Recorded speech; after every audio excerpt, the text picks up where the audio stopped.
Dogrywka? Nie. Teraz. Teraz?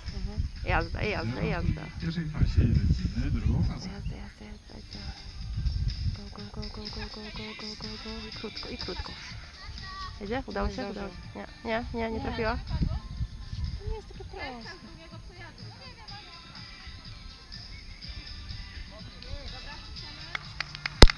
I 0 punktów karnych i czas 23.